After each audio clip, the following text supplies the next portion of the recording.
So in a recent video, I built an AMD and MSI sponsored PC and was like, hey, I'm gonna give this away to one of you. And that's still happening, but today we're gonna be pimping that PC out for roughly $60 US. And I'm gonna show you how. It's very simple. This is a quick and dirty video. So for starters, here's the PC. Now it looks a little bit different. I actually swapped out the GPU just for the purpose of the video. This is a GTX 1660 from MSI, one of their gaming X cards, simply for aesthetics, just because it's got gunmetal gray and it matches the rest of our system. But the giveaway winner will be getting the original RX 560. Also, if you're curious on how to enter the giveaway, I'll put a link somewhere in the cards. This video is brought to you by ModMic, the modular mic you can fix to any set of headphones for the best of both worlds. High quality voice audio, superb noise cancelling, and the option for wired or wireless models are just a few reasons I've been using their products for years.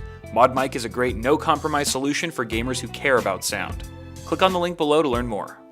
Now you can see here the rig is already pretty attractive. There's nothing hideous about it. There's no ketchup and mustard cables. I made sure to get a power supply that had at least flat black cables. All the other elements in the PC are matching pretty nicely, and altogether, it's a fairly handsome rig. Having said that, there are a couple ways that you can easily spice up the look of your build, and of course I say this with a grain of salt because looks are subjective. At the end of this video, once it's all transformed, you might go, you know, Kyle, I kind of like the way it looked before better, and that's perfectly fine. And if I may be so bold as to make a suggestion before getting into the meat of this video, I would hope that before you actually start pimping out the look of your rig, that you're first and foremost satisfied and happy with how it performs. That doesn't mean it has to be like a $3,000 system before you change out the cables, but you should be more or less satisfied with where your system's at functionally before you open your wallet for any cosmetic upgrades. With that said, let's pimp this sucker out. So I've got two basic accessories that we're swapping in today. The first one is a set of cables. This is from Up Here. That's the name of the brand, Up Here. I've featured these several times on the channel in the past. I've worked with them quite extensively. That's a semi-pun, extensions extensively. Anyway, this is only a $30 kit, and it comes with 6 cables, pretty much everything you need to set up the vast majority of PCs. I'm only using 3 cables today though, so I put the other ones aside. The kit comes with a 24-pin ATX cable for your motherboard, an 8-pin EPS 12-volt cable for your CPU, and 2 8-pin and 2 6-pin cables for pretty much any single GPU out there, unless it's got a triple connector design, then you might be out of luck. Now these sleeves are using PET, so it's kind of that like nylon plasticky feel, which some people love, some people hate. I actually am a huge fan of them because they keep their shape so well. They're not quite as flexible as paracord, for example, paracord being the more kind of clothy, fabricy ones that you usually see, but they keep their shape incredibly well. They're easy to train, and they stay straight all the time. It's also a good reminder to check which material you're getting before you pull the trigger. The only other accessory we're going to be putting into the system today is a set of RGB fans from Asia Horse. Now this was actually sent to me by a fan, so that's cool. Thank you, fan. I don't know who sent it because there was no name on it or whatever, but it gives me a fun reason to use them in a video. So here we go. I forget exactly the model name of these particular Asia Horse fans. I'll put it down right here. Now the kit you see here includes 6 fans, but they also come in packs of 3,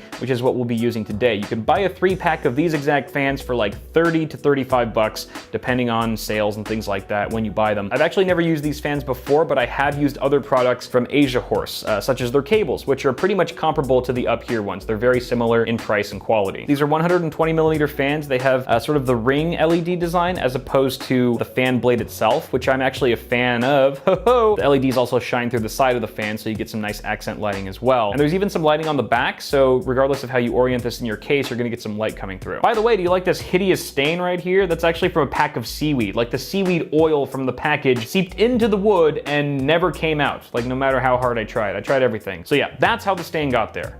I know that probably wasn't your first guess. Anyway, so if you look at these fans at the end, their connectors are proprietary, which is kind of a bummer. It's a bit of a caveat here. Come on, focus, work with, there it is. So this isn't your mama's PC fan with a 3 or 4-pin connector. You can't connect these to your motherboard unless you had some kind of weird adapter, which I don't think exists. These have to plug directly into the included hub, so that's something to bear in mind. Comes included with a nice little remote, and this is the hub itself. Supports up to 10 fans, which is pretty generous, and it's also got some ports for some LED strips. Comes included with an adhesive pad. Would have loved to see magnet as well, but what can you do? And probably my least favorite part about this entire kit is Molex. Molex, we meet again, I see. Yeah, these things are just annoying. They're old, it's an outdated connector. SATA's way better, it plugs in easier, it's not as finicky, and yada yada yada. So yeah, I mean, right off the bat, there's a couple things I'm not in love with, but you have to remember that this is a fraction of the price of what you would pay for like a pack of premium RGB fans. I think a 3-pack of Corsair L series fans is like over $100. It's absolutely insane. So you do get what you pay for. Last thing to note is that I'm really considering doing like a cheap RGB fan roundup video where I test the performance and the looks and features of various cheap RGB fans, these ones included. So if you want to wait for that comparison video to come out before you pull the trigger on these, just want to give you a heads up there. But I will put links to both of these in the description regardless. So that's pretty much what we're doing today. Yeah. Like I mentioned, this is going to be a quick and dirty video because I actually have a really short week this week, so I'm kind of slacking on you guys. I'm sorry. You guys still love me though. I know you do. But in all seriousness, I'm actually very curious to see how much we can transform the look of this build with roughly 60 bucks. So should be pretty cool. Let's get it done.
Okay, smoky dokey, the system is officially pimped out. But let's talk about how I went about this, because there are multiple ways to approach it. So you can see that I actually swapped out our static pressure optimized fan that came included with the Hyper 212 Black Edition, which was a risky move. I was like, ooh, are the temperatures gonna go up? Because it's just sort of like a basic case fan. But if you see here, I've also replaced the rear stock fan that came with the case with an RGB fan as well. So I took that fan and repositioned it at the front, and now we've got this direct path of airflow, bada bing, bada boom, and I did about 15-20 minutes of Resident Evil 2 with the side panel on, and we're getting around the same or even better temperatures than we were on our 2600, Ryzen 5 2600, overclocked to 4 gigahertz on all cores. Mwah, beautiful. Having said that, I would not recommend putting this fan on this exact CPU cooler heatsink because it's just not fitting all that well. While it's very close to the radiator, it's actually hugging it super tightly. Like if I push on it, there's no gap. It's like it's hugging it super tight. So that's not the issue. It's these brackets that come included with the cooler that are just not optimized for these fans. It's not the proper distance into these holes. And so the problem there is that they come undone very easily. If I were to like just sort of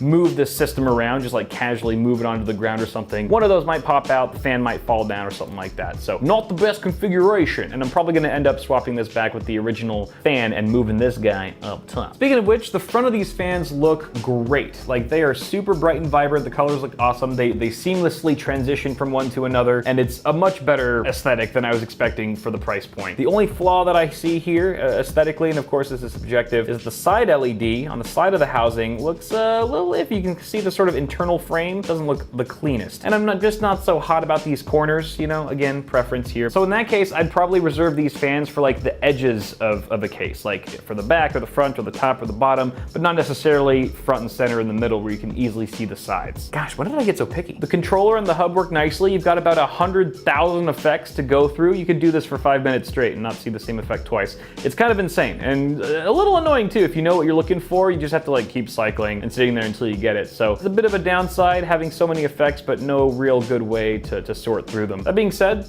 most of them look pretty cool. You know, you've got options to choose from at least. I did not see white though, like just solid static white, because I was looking for that to match our cables here, and there's no white on the controller. Like they've got everything else focused. blacks. They've got everything else, but there's no white. Maybe I missed it, but something to keep in mind if you're interested in buying these fans for a white-themed PC, maybe that warrants further research. The cables are looking real nice. Like I said, they just have a really good shape to them. They're very cooperative. I probably would have gone with black cables, just all black if this was my personal build, because I think it would match better. And if I was gonna go white, I would probably find other components in the build that had white accents on them to sort of spread that theme around. But all things considered, I think these look a lot nicer than the stock power supply cables, which even though they were black, they were glossy and rubbery and crap. Last thing I'll point out here is that while the system looks very nice, they do have a saying in this world that says, pimpin' ain't easy. And by that, I mean cable management. So if you're gonna be adding extensions, for example, you're gonna be adding a lot more cable length potentially to your system, especially if you're not getting them custom made where you can customize the lengths and stuff. So make sure that you have ample room either behind your motherboard tray or perhaps a power supply shroud like we did here, which makes it a lot easy to just sort of organize the mess that's going on behind the scenes. As for the fans, their individual cables aren't a huge deal, but you gotta consider where you're gonna put the hub, especially if it's a larger size one, whether it be really tall, wide, or thick, or whatever. We actually put ours right here, and then you can kind of, oops, I made an oopsie. Kind of see the adhesive bleeding through there. I might cover that up. It fit just fine there. We did have ample room behind the motherboard tray and the side panel to squeeze it in there, but not every case can accommodate any controller or hub, so definitely be mindful. But I think that pretty much does it, guys. I will say this, though. If you happen to be the lucky winner of this amazing PC, I'm going to give you the choice of either keeping it as is or reverting it back to the way it was before. Totally up to you. So again, guys, enter that giveaway. Again, I'll put a link somewhere. Let me know what you think. Are you a fan of before or after? Maybe I'll put a straw poll somewhere. Great, now I have to do it because I said it. Otherwise everyone's gonna bother me. Okay, guys, thank you for watching. Toss a like on the video if you enjoyed it. Subscribe to the channel for more tech stuff coming at you really soon, and I will see you guys in the next video.